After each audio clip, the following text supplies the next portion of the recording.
Chisaki, Blue Futon. We're going back in the digital world with Steel Rain. Have I seen it? No. It's been on my list for Netflix for quite some time. I said, you know what? I just gotta get some of these off my list because it just keeps piling up and up and up, and laziness is gonna stop now. So I'm gonna go watch Steel Rain on Netflix. Don't you know how the movie is?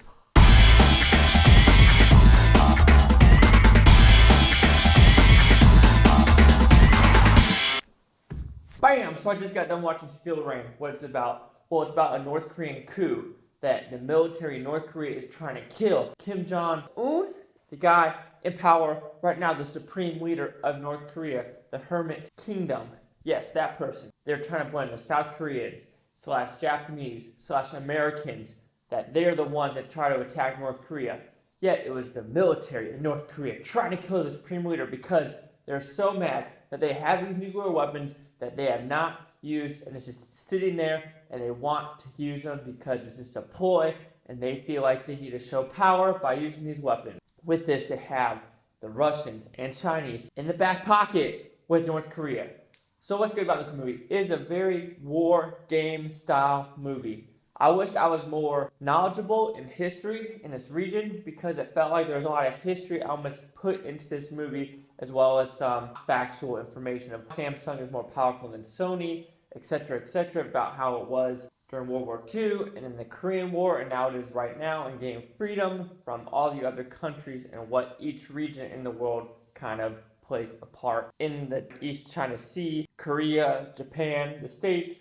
Minot, North Dakota makes a little cameo in this movie. But yes, it felt like it actually had some history knowledge to this movie, and I actually enjoyed it. And the action scenes are very well choreographed and somewhat brutal. The very first coup that tries to kill the Kim Jong-un is very brutal, of like shrapnel coming down and they're killing all the girls, or kind of like classmates of little girls that are trying to like say like, "Woo, supreme leader!" And so a lot of people die in that one. And it's a good storytelling experience from the American side because, like I said, I don't know that much of the history of what the Koreans think actually is going on in their part of the world. Of course, it's very interesting to see that side. Of course, Steel Rain, bombs, steel rain, you get it, ha ha ha. You should, because I didn't understand why it was called Steel Rain until I watched the movie. The acting in this movie works well. Like I said, in this movie you have Japanese language, you have the Chinese, you have the American, you actually have English dialogue in this movie about the whole CIA being there and what they plan on doing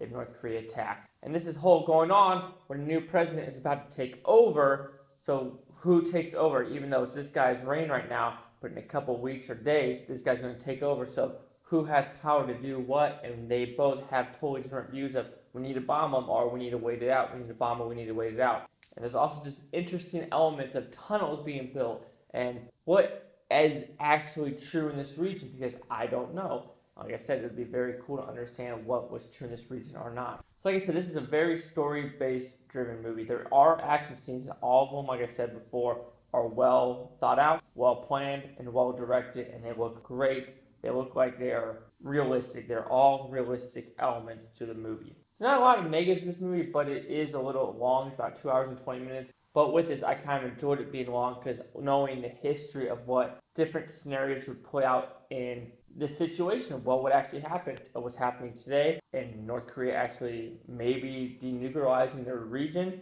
This movie kind of shows what can happen almost. Not what can happen, but if we get rid of the bombs, what will happen? Because there's these different scenarios. If we get rid of that stockpile, you know you're saving X amount of people for the future, and casualties will be less even if they blow it up. So do you wait for the bombs to go off, or do you attack first? So it's a very chess-like movie, and I enjoyed those elements with it. And I like how they show the different parts of how the South Korean brings the North Korean McDonald's a burger, which like, this is a burger, and like kind of like showing like the different living elements as well, because when they're in North Korea, they are barely eating meat. They don't know what rice is. Well, they know what rice is, but there's this element of, in South Korea, these North Korean girls were in there, and they're like making food real quick, and they said, "Oh, white rice, I never had white rice," but I thought they did have white rice, so I don't know the elements of what the North Koreans eat and how it shows the dynamic of people are starving in North Korea, yet right across the border, people could eat McDonald's, they could microwave noodles like this, they could just get what they want. Capitalism that actually thriving that, but then you have the communism not thriving. It's basically having these people poor, dying of starvation, And I like how they say, like, hey, commie.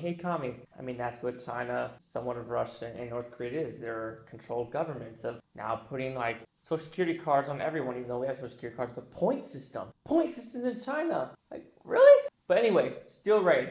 I like the movie. As a person that likes history and I like to know more of history, this movie wants me to learn more, and I think that's positive. And it doesn't help that there were some great action sequences in this movie, as well as great choreographed, and it looked good. I had a good time with this movie. So, here we go again. Steel Rain will receive a 4 out of 5 Blue Futons, which equals at 80%. So let's see what the critics and user scores gave this movie. Alright, no critic consensus. The users are at a 73%. Let's see if there are any critics. There is one. It is a positive. Whips up the sort of worst case scenario anti-communism hysteria that is a hilariously throwback to the Cold War propaganda of 1970s Cloak and Dagger movie. Time out, let's go read this review. Alright, so I actually read that review, and that review is some of the funniest things you'll ever read. It was almost like promoting communism and saying capitalism was bad. Saying it was a pro-capitalist movie, anti-communism. No shit, Sherlock. Communism doesn't work. It makes people suffer on the bottom of the totem pole. Capitalism makes people thrive. Yes, oh yeah, the one percenters. But no, what those one percenters do? They pay a lot of people down below. There's a lot of people that have jobs because of them. I wish people would see that. But do you agree with the pro-communism reviewer from Variety? It felt like it was a pro-communism review. That's how I read it. Maybe I read it wrong. The 73 with the users are my 80%. Chase after the Blue Futon. Like, comment, subscribe. Let me know what you think about this Blue Futon Utopia. You Blue Futonians, thank you for watching and have a great day. And if this does come out on Blu-ray in the States Region A, I will buy it. It's one of those movies that I could rewatch again. It's an enjoyable what if scenario. Is it worst case scenario? Yes. But why not think of these worst case scenarios? Because it can happen. Who knows? Who knows? The world is going crazy. Crazy. I know there's a song called Crazy for Loving. I don't know.